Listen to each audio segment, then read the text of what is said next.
자기들만의 특권을 지키기 위해서 그것을 한때는 자녀들에게 주는 출산 최대의 선물이다. 이런 말까지도 나돌았습니다.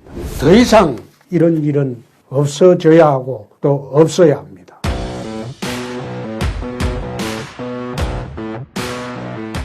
오늘은 최근에 문제가 되고 있는 원정 출산에 대해서 이야기를 하겠습니다.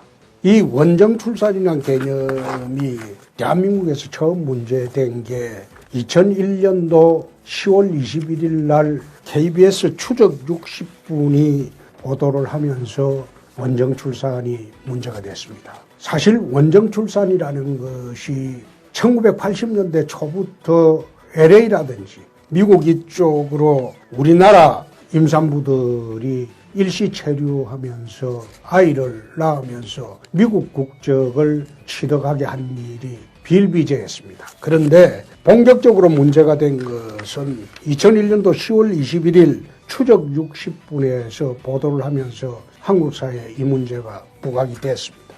2002년도 3월에 민주당이 한나라당의 이해창 총재 큰며느리가 원정 출산했다고 허위로 주장한 이래에 줄곧 이 문제가 한국 상류청에 화두가 됐습니다. 그 당시에 민주당은 이해창 총재 큰아드님이 하와이 동서문제연구소의 연구원으로 가 있는데 거기에서 자녀를 낳았다고 해서 원정 출산이다. 이런 식으로 억지 주장을 했습니다. 그 이후에 특히 미국 LA 등지에서 여행사를 통해서 원정 출산이 여행 상품으로까지 등장을 하기도 했습니다. 2달간 출산하고 쉬는데 왕복 체재비 전부 포함해서 2,500만 원 주면 자식의 미국 국적을 얻어줄 수 있다.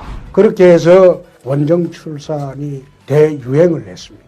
한국 상류층들의 참 부끄러운 민낯이죠. 그때 특히 남자일 경우에는 원정 출산을 해서 미국 국적을 취득하게 해서 18세 이전에 한국 국적을 포기하게 되면 병역을 부과할 수가 없습니다.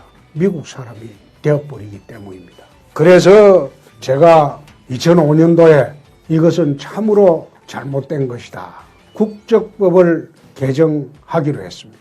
그 당시에 여론을 통해 얻고 처음 국적법을 개정안을 냈을 때 본회의에서 투표 결과 부결이 됐습니다.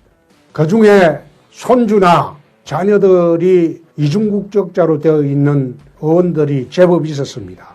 그래서 1차 부결이 됐다가 여론의 집중적인 질타를 받고 다시 2005년 7월에 제가 재발의를 해서 통과를 시킨 일이 있습니다. 이만큼 원정 출산이 한국 특권층들 1% 남짓한 특권층들의 아주 부끄럽고 더러운 민낯입니다. 최근 한국 야당 원내대표가 원정 출산 시비에 휘말렸다가 본인이 이중국적자가 아니라는 것을 천명함으로써 여기서 벗어난 것은 참으로 잘한 일이다. 저는 그렇게 생각합니다. 자식의 병력 회피를 위해서 원정 출산을 자행하는 것은 정말 대한민국 국민이 맞느냐, 그런 의심을 갖기에 충분하죠. 자기들만의 특권을 지키기 위해서 그것을 한때는 자녀들에게 주는 출산 최대의 선물이다. 이런 말까지도 나돌았습니다. 그러나 더 이상 이런 일은 없어져야 하고 또 없어야 합니다. 거듭 말씀드리지만 특권층들의 이런 잘못한 행태에는 국민들이 응징을 해야 됩니다. 국민 여러분, 어떻게 생각하십니까?